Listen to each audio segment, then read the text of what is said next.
Yeah, freaking God, dude. It's coffee time, drinking some coffee. It's early in the morning here on a Thursday, December 14th, just 10 days away from Christmas Eve. David, how's your shopping going? How's your Christmas? Are you in the Christmas spirit? Yeah, with the Honestly. 2-year-old, you can't avoid being in the Christmas spirit. Yeah. The funny thing is, the first thing he said this morning, I heard him rousing, so I went in his room, and as soon as he kind of opens his eyes and sees me, he said, "Halloween over." He's still Really? upset. He's still upset that Halloween is over. He has not gotten over it. Yeah, it's so weird when you're a kid, how long life seems and then how quickly you're like, holy shit, Christmas is here already. Mm-hmm. He has a Wow. couple of phrases, he's learning language, obviously. So he has some phrases that he's locked in on. How and Halloween over is one that he mentions a few times a day.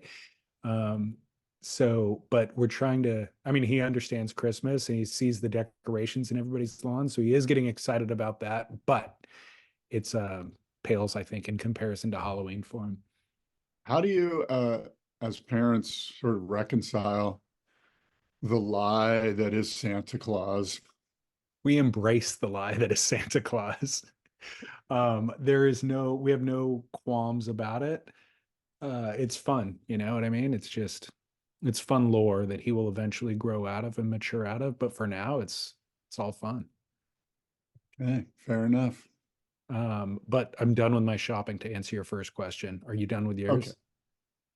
No, although I did actually, I bought a ticket to Indo, so that's kind of one of my son's presents, which he knows about. I was gonna say he just found out about it right now.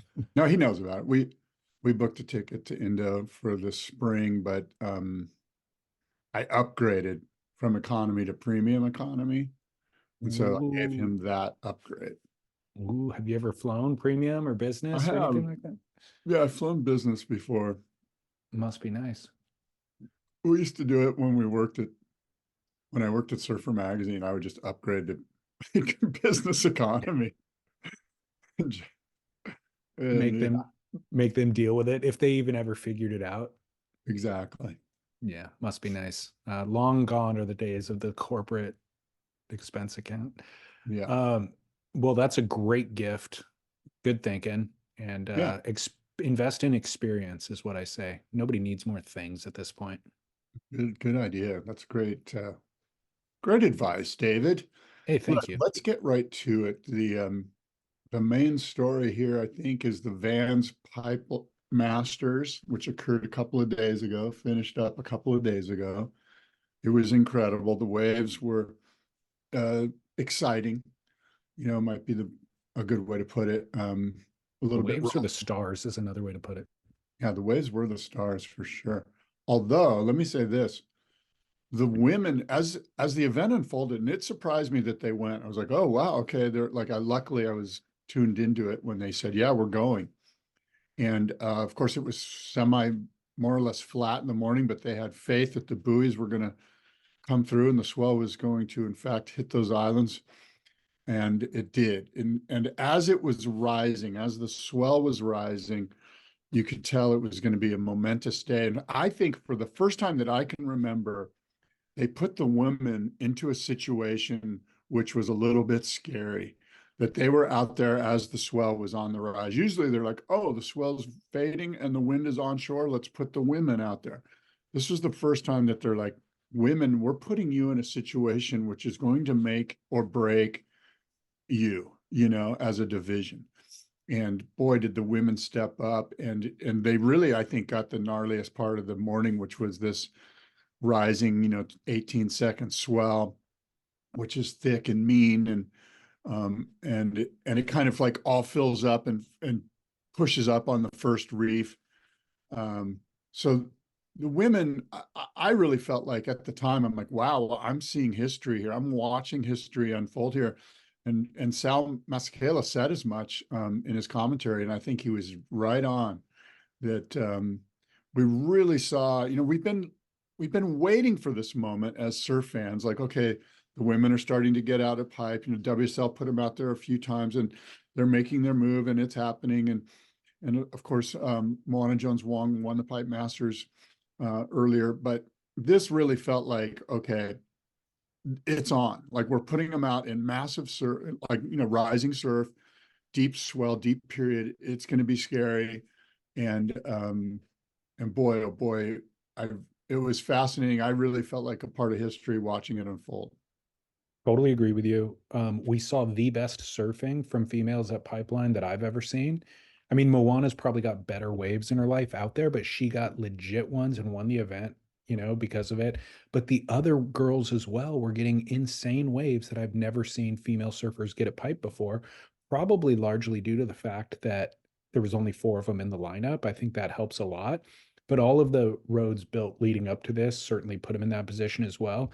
The other thing that I saw was them throwing themselves over the ledge on crazy wipeouts. And that is something that I hadn't seen in the past very much. Like we'd see in the past, the women would, as anybody would, by the way, who's getting used to a spot like Pipeline, we'd see them be tentative. And so Carissa might get a sick backdoor wave, but we'd see people pulling back on waves or being out of position on waves. This was a situation where I saw multiple wipeouts that were insanely heavy. I forget who it was, but somebody on a backdoor wave that was just like triple overhead, fully ejecting off the top on like a double up, crazy one. So the point is they're going for it. And what's going to happen when you go for it is you are going to have those wipeouts. But that's one of the steps to then getting a 10-point ride. You have to go through that trial by fire. And so the fact that I saw them really wanting it in a way that is just, they're going to get it, like you have to want it that bad and persevere, that kind of thing. So I think that was really, really noteworthy to me and something I hadn't seen in the past. And frankly, I think in many ways, the women's division I found myself more excited about it or just more engaged in the women's division, I guess. And frankly, I think that Moana Jones-Wong, and this isn't like some big, hot take or anything, but I truly believe that she's going to continue to be an unstoppable force out there. And this is because she's a local there. She just puts in more time. And probably more important, she has all of the backing of the local guys that surf there. She's one of them. Now, Erin Brooks absolutely charged. She was inspiring. Sierra Kerr was inspiring. Frankie Herrar, Molly Picklum, Gabrielle Bryan. They were all charging and all ripping. But the bottom line is that I see this women's division specifically for the VANS Pipe Masters, being Moana's to lose. And it's kind of reminds me of the early days of the Pipe Masters where it was really Jerry and Rory for, a good solid 4 or 5 years there. If you look at the results, Jerry first, Rory second, vice versa. Maybe a couple of years there where maybe somebody else won it, but there was a solid 6 years where it was the Jerry and Rory show. And I just feel like this is going to be the Moana Jones-Wong show. I do not see how she cannot just be heads and shoulders above everyone in this competition. And again, it focuses back to her being a local and her having the backing of those guys out there, now look, that she has to maintain the focus that she has. And I see your hand is raised. I will yield to my gentleman friend from Los Angeles. I just didn't want you to move on to a second point because I do want to address that. I agree with what you're saying about Moana. She dominates pipe. I've not seen her go at backdoor. Look at Molly Picklum. She won this event last year. She finished second this year. I think she's a bit more dynamic. She certainly doesn't have the experience at pipe that you're talking about, and that does go a long way, especially if it's big west swell pipe. That's going to be hard to beat because Moana can pick off a 10, but Molly is a threat. And as Molly is on tour and sharpens her competitive chops and gets more time at Pipeline, I think that could be the number one contender. That's a great point. I absolutely forgot about the back door, and that's actually crucial. I think we see more victorious champions because of the back door, you know? It's weird, these swells start westerly, and the first couple rounds are these big laughs. And as they move across the Pacific towards California, they become more west northwesterly and then northerly. You know, they have a more northerly faction to them or direction to them, and that's when, of course, the back door starts to open up towards the end of the waiting period when the finals days occur. So we shall see, but I really feel like, I mean, let me ask you this. If I told you that she's going to have, Moana Jones Wong is going to have 6 Pipe Masters titles, would you take that bet, or would you be on the over or under? Which side of that equation would you be? I believe that she would have 6, and if I had to take the bet, I would say she'll have more. And I want to say right now she has 2. Yeah. So she only needs 4 more. I mean, I think Kelly has 6. Maybe I don't have my stats perfect on that, but I'm not sure either. she could outpace Kelly Slater as the most Pipe Masters titles, which would be really kind of cool in a That would weird be way. amazing. Yeah. And anyway, there's, like I say, there are some things that could force her to lose focus, and those things, by the way, aren't bad things either. You know, like school or family or whatever it is. But I think if she focuses, she could easily have 6 Pipeline Masters titles. She looks like Jerry Lopez when like she's got this style of Derek Ho. You know what I mean? She's got this classic Hawaiian style, which is really cool to see. You know, um, this is just a unique wave, and she's in a unique position. Kelly has 8 for the record. Yeah. Okay. So she's got a little ways to go, which is just so crazy to think about. He won the last one when he was 49, obviously, but if she's still at it at 49, she could have 20 by then. Yeah. Well, look, John won the men's division. Yeah. John over Makana Pang in second, Seth Moniz in third, and Billy Kemper. But when you point out John and Moana in first position on either side, it really feels like it was destined to be. It feels like what you want to have at an event is the best surfers at that venue throughout the course of the event win the event. And unfortunately, the structure of events in the past hasn't always allowed that to happen. And that's kind of our biggest gripe, I think, as viewers, is just like, God, the structure is getting in the way of the best surfers at the best waves. This feels like it not only was destined to be, but the contest format allowed for the right surfers to win at the end of the day, despite a couple of, judging, kind of questionable judging things along the way, conditions getting crappy for the second day. The best surfer still won the event. And sort of silently, maybe not being talked about, I think this is an indictment on finals day for the WSL at lowers. 100%. This event is just the Pipe Masters event, Pipeline itself, the location has to be the final stop for the world title. It just does.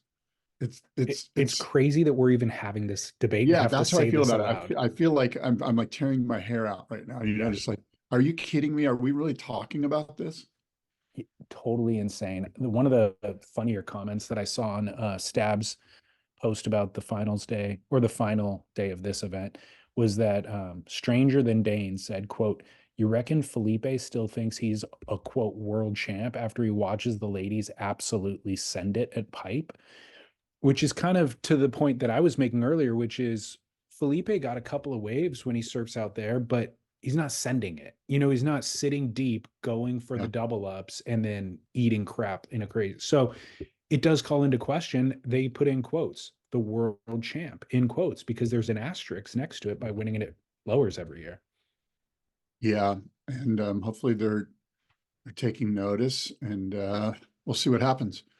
But of course, a perfect ride, which was amazing, mostly because the channel view, the view where you're going to see the guy the whole time, our surfer disappears for a moment.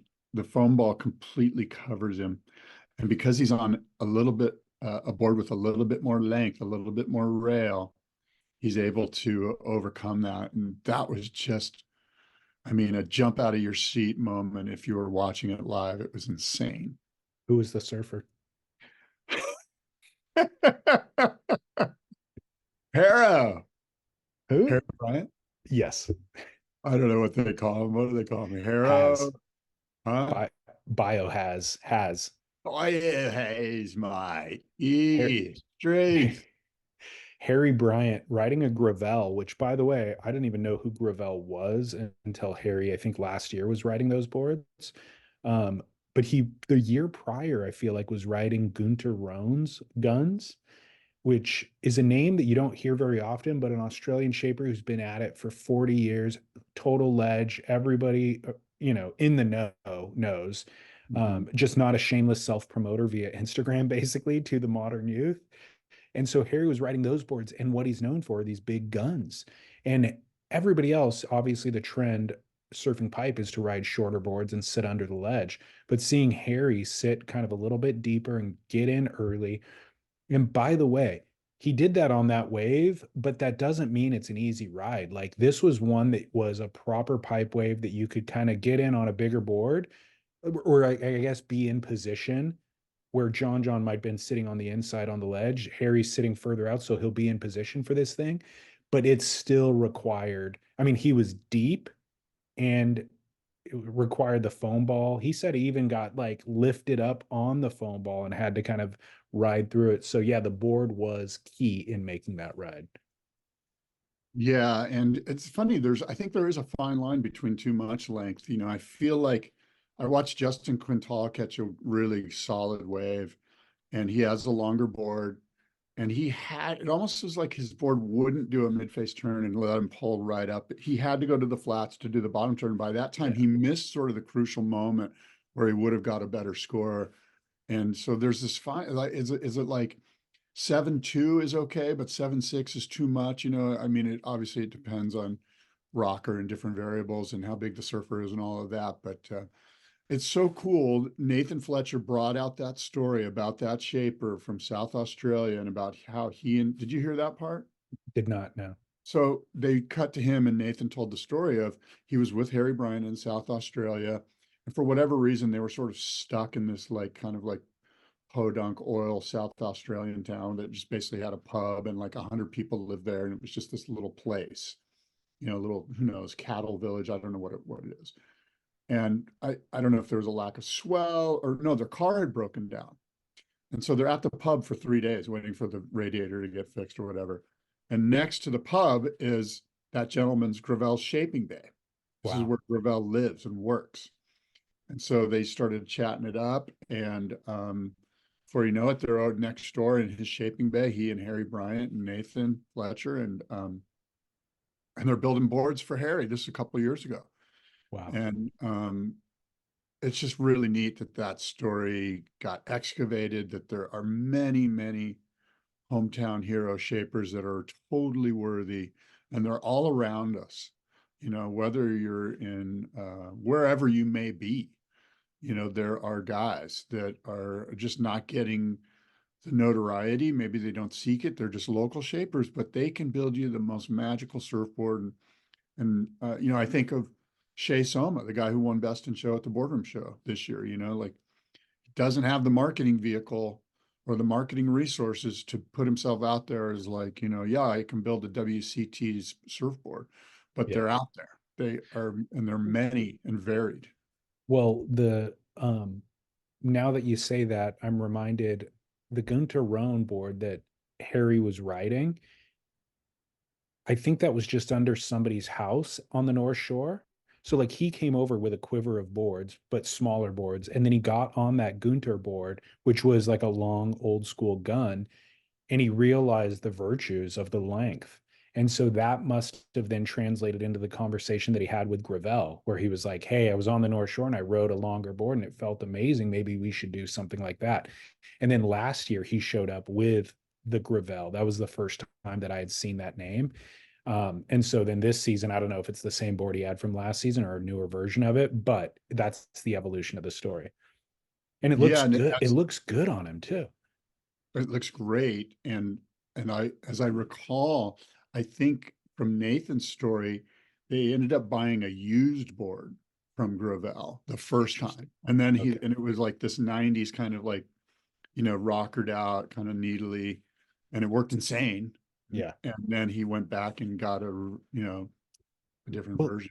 well, talking about Justin Quintal, maybe Salema or somebody regurgitated something that Justin had told them. Justin was in the water, there in the commentary booth, and I had never heard this before, but Justin was saying that um, obviously he's a longboard champ.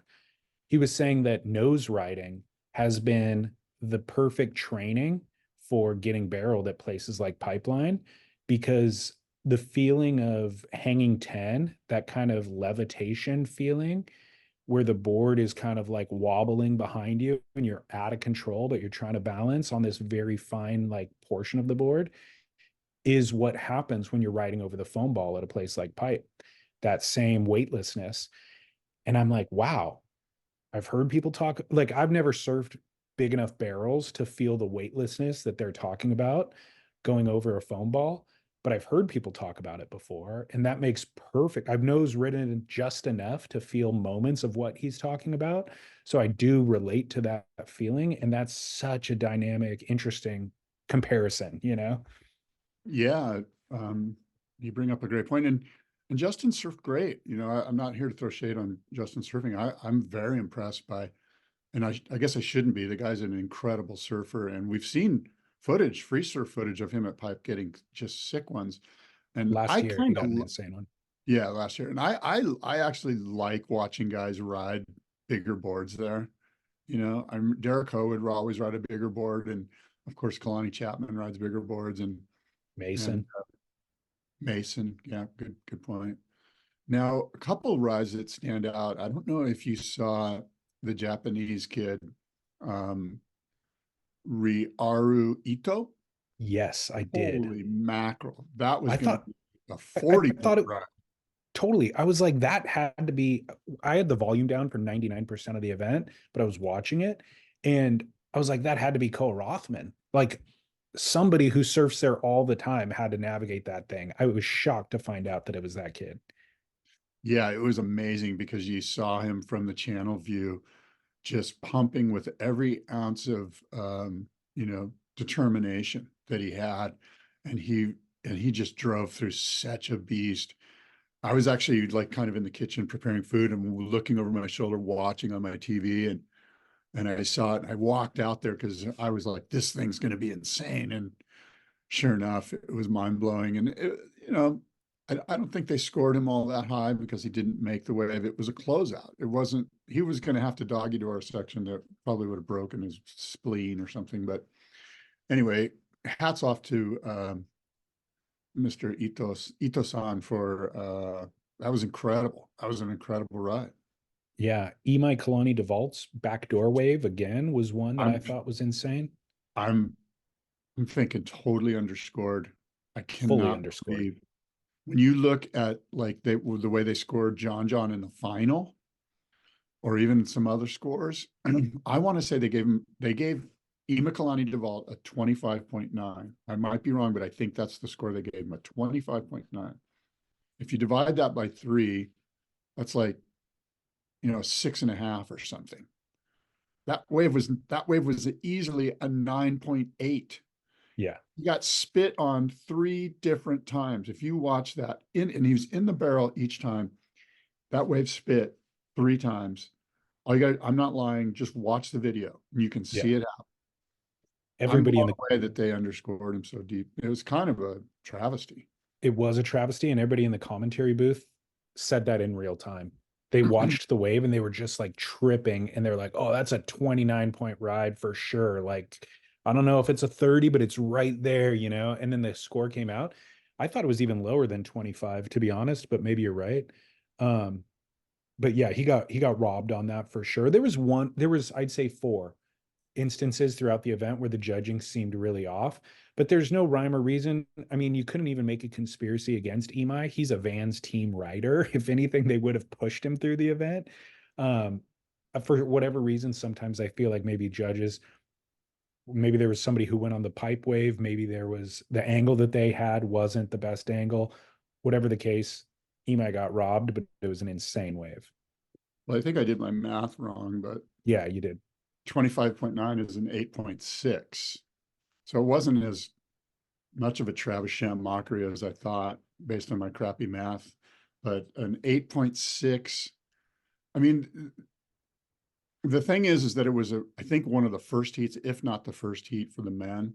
And so the judges are like, okay, well, shoot, if we're going to see that early on and it's a rising swell and Maybe. things are going to get crazy, we got to give ourselves a little breathing room. I'm sure there was a 9 thrown out. I'm sure there was an 8.2. I'm sure, I don't know what the 3 scores were that gave him that 25.9, but if it averages to an 8.6, it's not that horrendous. Let's And talk about yeah, go ahead. let's talk about the format a little bit. So they're on a 30-point scale instead of a 10-point scale. There's 48 surfers in the event. They surf 3 times each. And then it's a leaderboard format. So everybody surfs 3 times. At the end of that, the top 4 scoring surfers end up in the final together, and the slate's wiped clean, and the 4 surfers have a surf off, and whoever wins that heat wins the event. Um, how did you feel about the format, and is it applicable, do you think, for a tour? I think it is. I think they do snowboarding like this. I think they might do skateboarding like this. I love this format is awesome. There is one glaring problem with it, which is if you get the early round draw, if you're in the first heats, you're sort of in that position of like waiting the whole day to see if you're going to get overtaken by the other surfers. And if it's true that judging that we like temper our expectations and our what the number of points we're going to give a surfer early in the rounds, then you're definitely in a disadvantage to be in an early round draw. Do you know why they don't shuffle the draw from day to day and from round to round? Because the same 4 surfers who surf the first time together surf the second time together and the third time together. Yeah, I'm sure that that would be something they might look at, to make an adjustment as this thing evolves. But I like this format a lot as an end user, as a fan. They could have done a better job with graphics, by the way. There were some problems from the communication standpoint about what was happening. For instance, my wife was watching going, I don't even understand what's happening. Like, what are these numbers up here? Like, they just didn't do the best job of going, hey, here's how we're playing it out now. They were almost too incestuous, assuming that we are all right there on the beach and we understood it like we were in their planning meetings with them or something. But beyond that, like, let's put that aside. I think this format is incredible. And I was again, as a fan, I was buying into, okay, every heat had a little bit more meaning to it, I think, Yeah. especially of course on finals day. Yeah, I prefer this format over the regular elimination format that we have on the WSL. I'm sure if we saw it in 11 events throughout the course of the year at different venues, we would be able to pick holes in it, just like we have the WSL's format. But for whatever reason, I feel like this has fewer holes to be picked. This feels a little bit more democratic, um, and fair across the board. And I saw somebody maybe on Stab's comments saying, unfortunately, people end up in lulls. There's 45-minute lull, and then the next 45 minutes is pumping. So those people got screwed out of one of their 3 heats. But that happens no matter what the format is. That's always going to be a potential. But I think the shuffling of the heat draw would make a lot more sense, unless there's a reason that I'm not thinking of for why they don't do it. Because Emio Sursmac, as the best example, drew the 3 Florence brothers in his heat. And he had to surf against them all 3 times, And so that it'd be one thing just to have that one heat against them, but it seems pretty unfair that he would have to overcome them 3 times. Although, I mean, he could still end up in the top 4 scoring if they all 4 but he's competing against them for waves throughout the heat. So he probably won't get the best waves. Well, it was a lot of fun to witness finals day. McConnell Pang, I thought, surfed incredibly. I was sort of secretly rooting for him.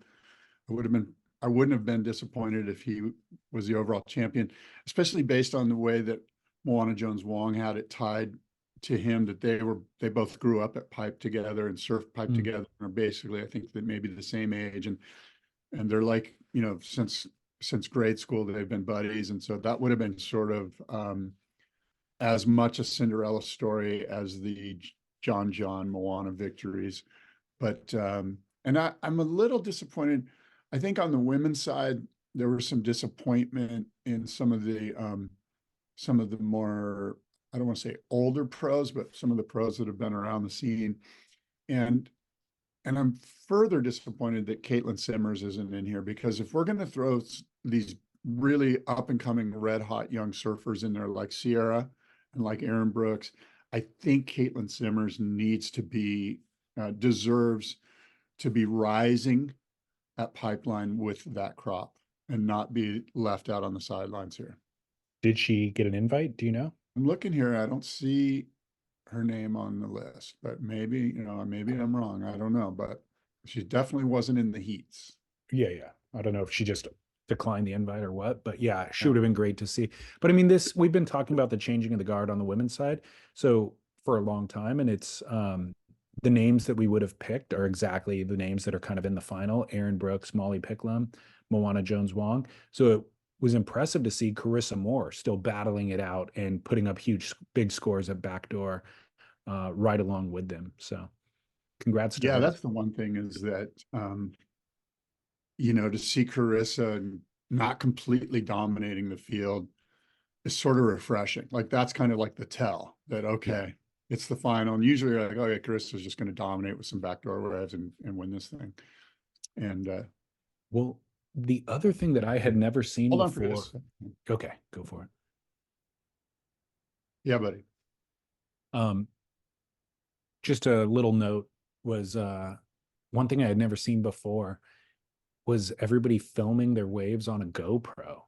Like Nathan Florence, Moana Jones Wong had a GoPro. I think Imai Kalani DeVault had a GoPro. The Moana footage I saw in the broadcast itself. So that, I guess that was part of the production staff. I have a feeling Nathan Florence's was just for his own personal use. But it's kind of interesting to see somebody divesting their focus to collect clips while they're competing. Yeah, and the other side of that is that's their normal MO anyway. So it's not a move away from what they normally would do. So maybe there's a comfort zone there, comfort factor that we aren't thinking of. Another thing that's noteworthy is Sharif Fall is a surfer from Senegal that I'd been following on Instagram for the last 6 months. And he got invited to this event. And I was like, wow, okay, I know he's on Instagram and he's surfing pretty good and he's doing airs, but I don't know that I've ever seen him surf pipe. And I'm curious how he'll even fare out there. And he was going for it. I mean, he was charging, he was getting barreled, he's pulling into big closeouts. So I think that's the first Senegalese surfer that we've ever, I mean, I know it's the first Senegalese surfer that we've ever seen in a Pipe Masters event. So I think that's a kind of a big deal. Yeah, I hadn't been following him, and I was intrigued by who is this tall, lanky fellow, and he's a big guy, and that's The cool. other thing that I got a bunch of comments about via DM was Makua Rothman's commentary. Did you have any comments on that? I guess he went rogue off script. I don't know what exactly he was saying. Do you have any thoughts at all?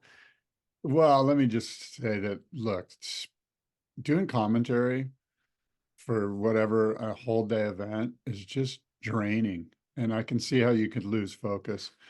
And I can certainly see how some would say that at times, Makua, went off script or lost focus or whatever, but it's just such a difficult thing to do. Was it defamatory of anybody, or was it? There was one moment where he said I think he called Aaron Brooks a cute little thing or something like that. Oh, okay. There was one moment of like which I don't think that, I know that there wasn't any malice. Yeah, there wasn't any malice. It was just not the right thing to say about a young woman, a young girl. That's, like, yeah. I think it was like masculine talk. Toxic yeah, it was masculinity. misogynistic, but I just don't even think he realized it. He's like, she's a cute little young thing or whatever, and I'm like, as soon as he said it, my wife and I went, oh, holy shit. Yeah. That's a 15-year-old, right? Right. Yeah, I did hear him say during the women's final what's her face is how he referred to one of the surfers, one What of the did he female say? surf. What's her face or what's her name? So like he didn't have her name at the tip of his tongue, and so he said, "What's her name?" instead. But it's like, Yeah. dude, you're a professional in the booth, and it's the finals. This isn't like round one of some QS event somewhere, I mean, and it's a foreigner whose name you can't pronounce. Like this is the finals. It's your job to know her name. So, Yeah. yeah, minor, Again, it's a minor. tough gig. I mean, it's a lot of time to film. But yeah, I don't think there's any real excuse here. The final thought that I have is just John's maturity. John obviously has been one of the best surfers in the world, if not the best surfer in the world, for maybe 8 years, plus or minus, and certainly in conditions like this. So we would come to expect it. But watching him throughout this event, I mean, he solidified it for the millionth time in my brain. He is just so comfortable out there and again, mature. Like the size of his body, the power in his surfing. I'm not going to say that he overpowers pipeline, but he really does toy with it in a way that I surf 2 foot Bolsa Chica. And let me add to this, the right-hander that he got in the heat, I think it was his second wave. To me, that's just the epitome of how well he knows this wave. This was Slater-esque, but I don't even want to. I want to say this was John-esque. And the fact that he nailed that, he knew he needed another ride. He had already gotten an incredible left that he scored highly on, like a 27 point something. He just needed another little wave, and he got a right-hander out there with that north wind blowing and got whatever, maybe got a 5 or something, but it was what he needed. It was a very smooth move so that he could sit comfortably and not have to worry. And John has taken that place in my heart as where Kelly used to reside. Like I would always be like, Kelly has to be in the final for it to be good. And by the way, I still feel that way about Pipeline. Kelly needs to be in the final. But Kelly was and still is must-watch TV for me at Pipe.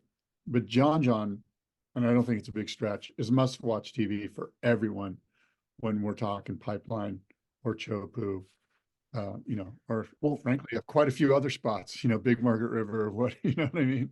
yeah, and the commonality I think between them that you and I struggle to kind of identify as being different than other surfers who may have a similar statistical, win record like Felipe or Gabriel is there's artistry.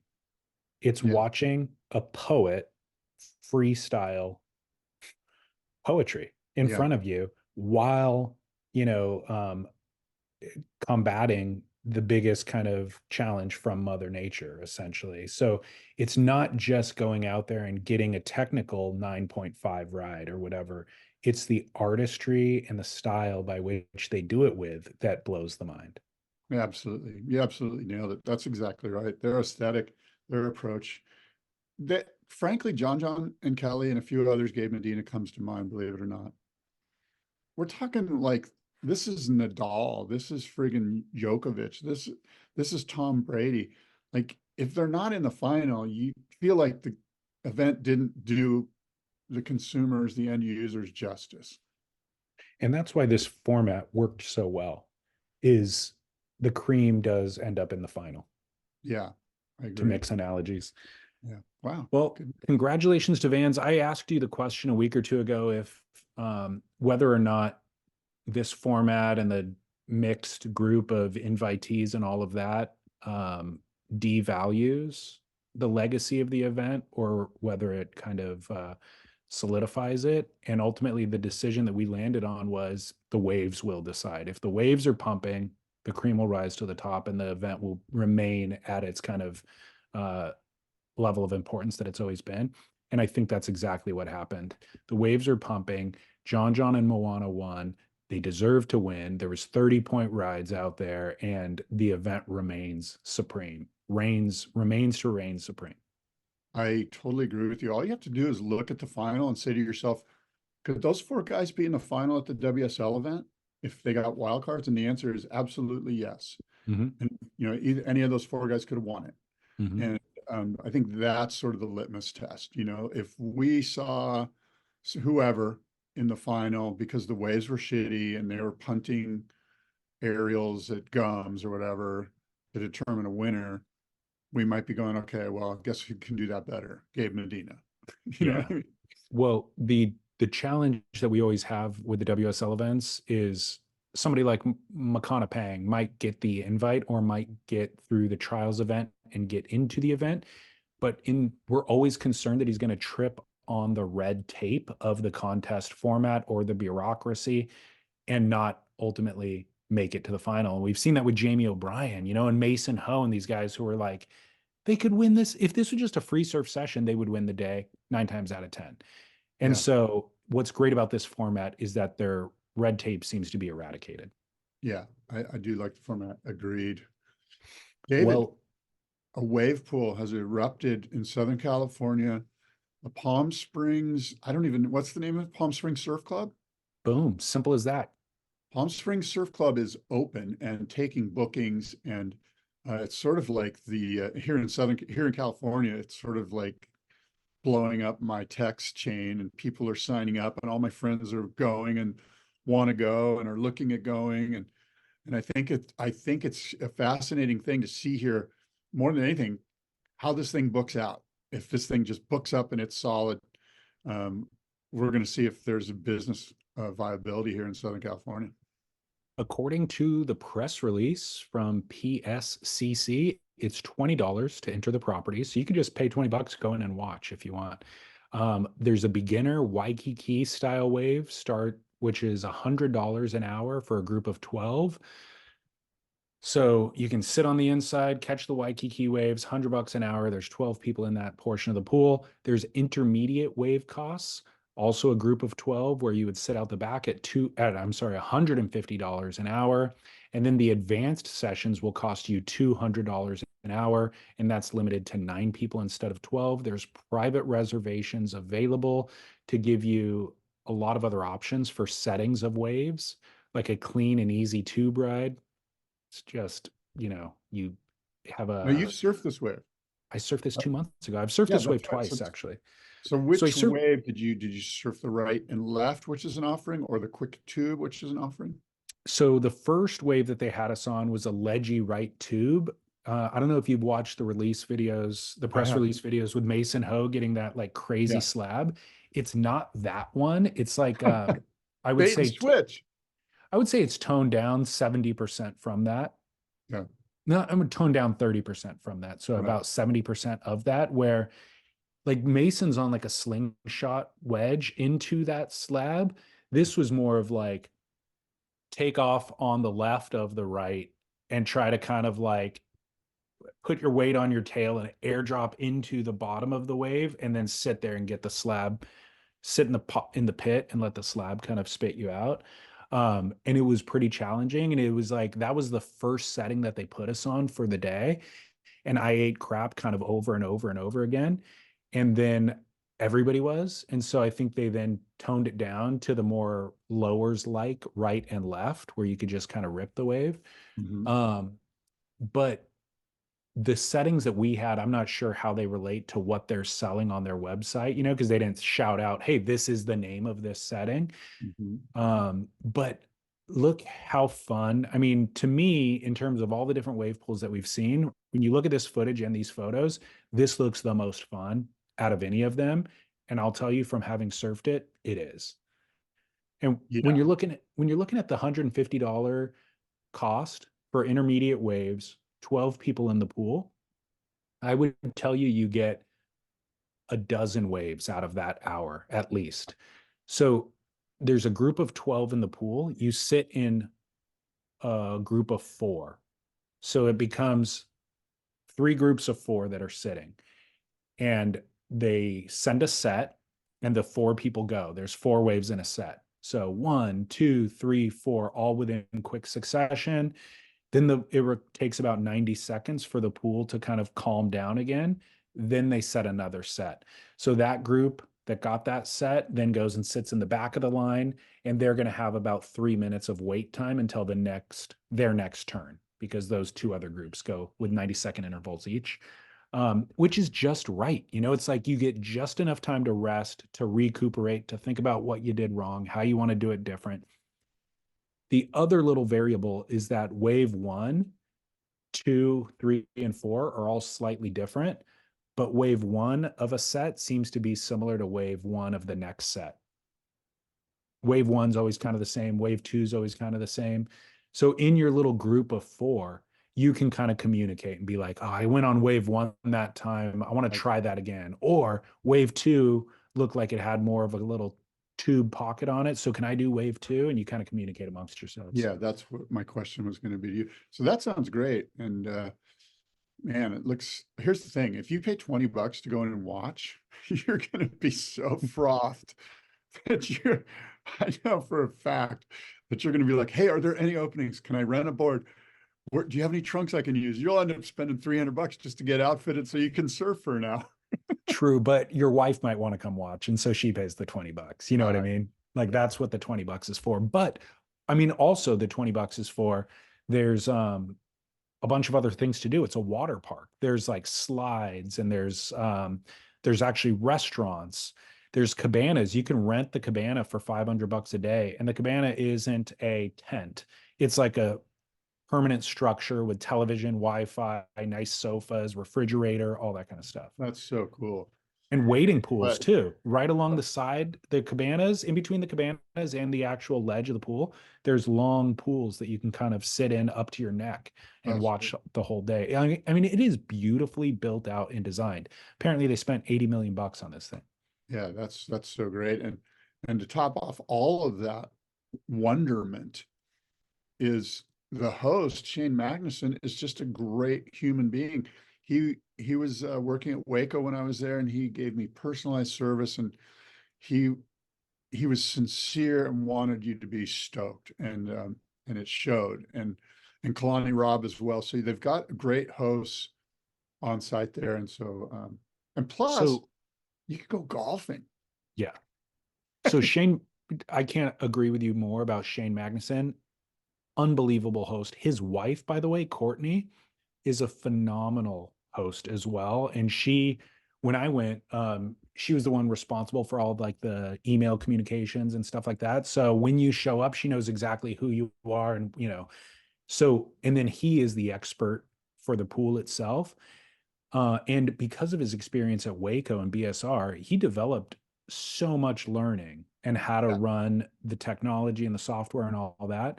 And so he's bringing all that with him to this pool, but he's been at this pool now for 2 years through what they did was they bought the property, was a pre-existing water park with an actual wave pool in it that was just not great. They took out all that technology out of that pool, put this new technology in, and did some R&D in the old footprint, then demoed that old pool, built a much larger footprint, and put the new tech in this new pool. And so Shane's been through all of that. And you can imagine all that experience leads to being able to craft insane waves. So since this pool has been functional, they've had everybody from Jamie O'Brien, Mason Ho, Italo Ferreira, all these pros come through and help R&D it and help design waves so they can build a desert point left that goes barrels all the way from the back of the pool to the inside. They can build lowers waves. They could do anything. And the other, in terms of hospitality, a friend of mine that I went to high school with, who's become like a really notable surfer, his Instagram handle is Shreddy HB, Ted Navarro.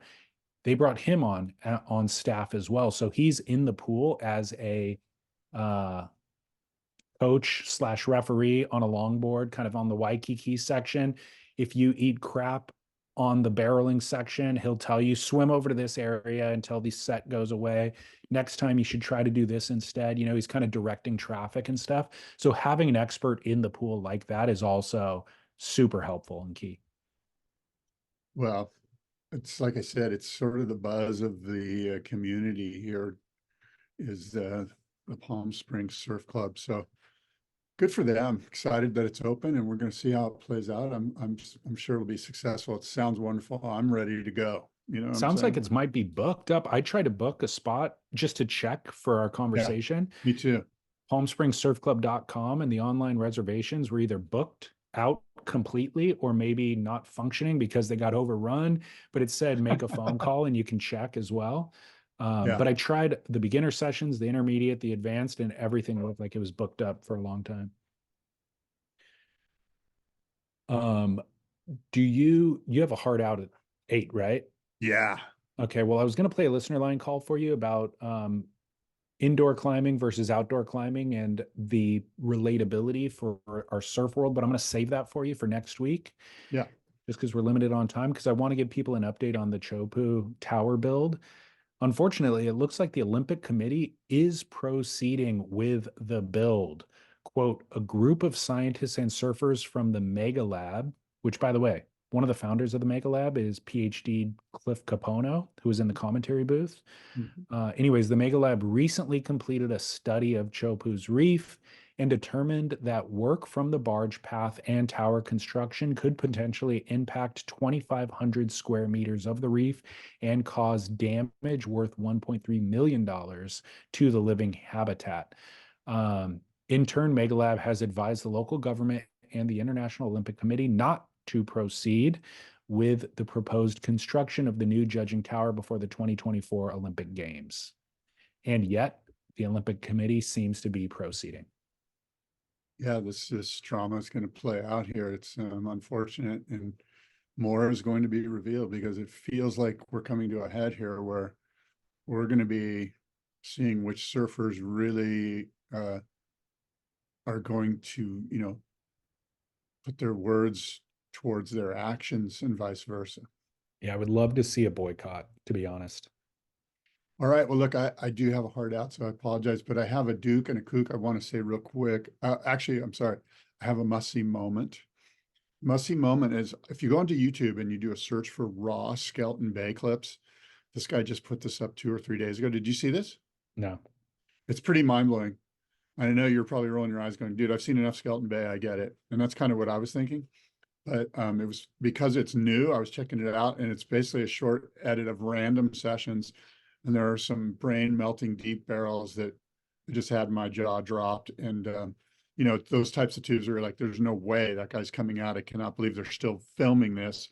And it was from the channel view, kind of that drone view where you can see into the tube and their guy's gone. And then 10 seconds later, he comes out and you're like, oh my God. So check that out. Do a search for raw Skeleton Bay clips. Again, it was just posted up 2 or 3 days ago. And then my Yeah, hit and split recommendation, believe it or not, it's close to home here. Ocean Beach, San Francisco. This weekend should be 6 to 8 feet and super clean. There's going to be a dicey day here or there. And then next week, about this time, solid experts only, 10 to 12 feet. wow. Okay, great. My must-see moment, I mentioned last week, or we talked ad nauseum about Kanahe Hunt's wave at backdoor. His friends have an Instagram account called Black Bear Surf Club, and they got the interview with him. I mean, they got the ride, they got the interview with him when he's walking out of the water, and they got the footage of him reviewing the clip on the sand. They've got the footage back at the house that night of kind of downloading everything. It's an epic Instagram clip. It's only about 2 minutes long. I will post it with today's show notes. And Say my that Duke one more time, the name of that Instagram. Black Bear Surf Club, Thank you. but black is spelled BLAK. There's no C. Okay. Black Bear Surf Club. And then my Duke is actually Michael February, who I feel like is having a banner season on the North Shore. Shaved his head, more aerodynamic, maybe. His waves at backdoor, of course, during this pipe event were insane. But then footage emerged of him surfing rocky rights on a Ryan Birch pickle fork nose board, whatever that thing is called, parallelogram, maybe. His surfing is insane. Like he's doing these turns that were just like, oh my gosh, I've only seen Birch and Bryce Young do those turns on those boards specifically. There's something about those boards are 17 inches wide or something that Yeah. just fit into this unbelievably tight turning radius. And seeing Michael unlock new levels of his surfing on them is incredible. All right. Well, look, we've said a lot. Until next week, David, adios and aloha.